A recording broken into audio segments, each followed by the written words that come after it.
Comprendre les paramètres de l'application SpyPoint est essentiel pour obtenir la meilleure performance de votre caméra. Nous allons prendre quelques minutes pour revoir les paramètres de base de l'application pour que vous ayez le plus de succès possible.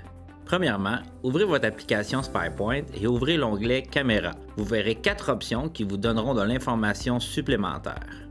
La page statut vous donne un aperçu d'éléments tels que l'état du signal et des piles, la dernière heure de communication, le modèle de caméra, la version du micro-logiciel et le numéro de série de la carte SIM.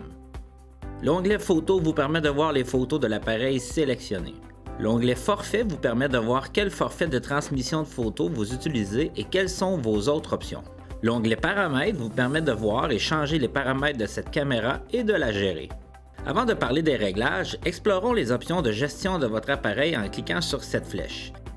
Ici, vous pouvez changer le nom de la caméra, restaurer les paramètres par défaut ou supprimer l'appareil de votre compte. Vous pouvez seulement supprimer un appareil qui a un forfait de transmission gratuite et qui a déjà transféré au moins une fois. De retour aux paramètres. Pour étendre les paramètres de base, sélectionnez le plus à droite de base. Le premier paramètre que vous pouvez sélectionner est le mode.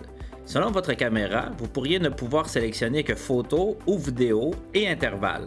Allons voir les autres réglages du mode photo avant de continuer. En mode photo, vous pouvez choisir le réglage du délai. Le délai est le temps que la caméra attend avant de prendre une autre photo après la dernière détection. Vous pouvez choisir instantané pour aucun délai, 10 secondes, 1 minute, 3 minutes, 5 minutes, 10 minutes, 15 minutes ou 30 minutes. Pour les caméras sur les sentiers ou les zones de transition, vous voudrez sûrement un délai moins long et pour les mangeoires, les terres nourricières et les sites minéraux, vous voudrez sûrement un délai plus long. Le paramètre suivant vous permet de sélectionner l'option multiphoto. Ce réglage dit à la caméra combien de photos doivent être prises à chaque détection. Ces photos sont prises successivement avec un écart de temps fixe, de 5 ou 10 secondes selon le modèle. Le dernier réglage du mode photo est la sensibilité.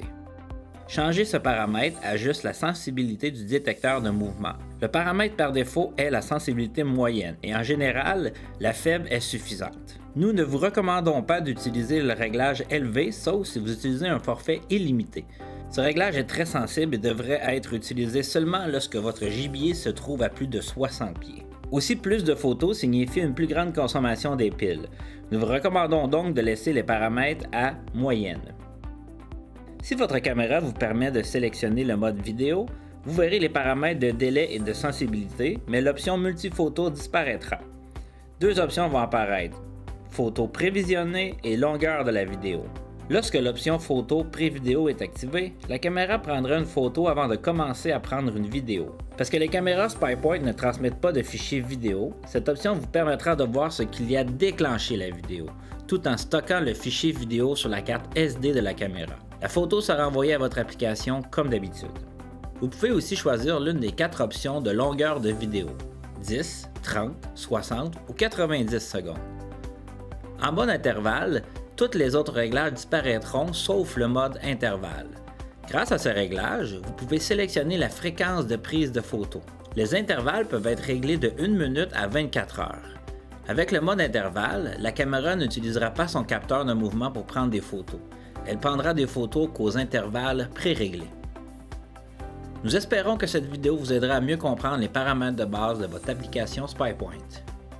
Pour d'autres vidéos instructives et éclairantes comme celle-ci, visitez le spypoint.com/fr/support.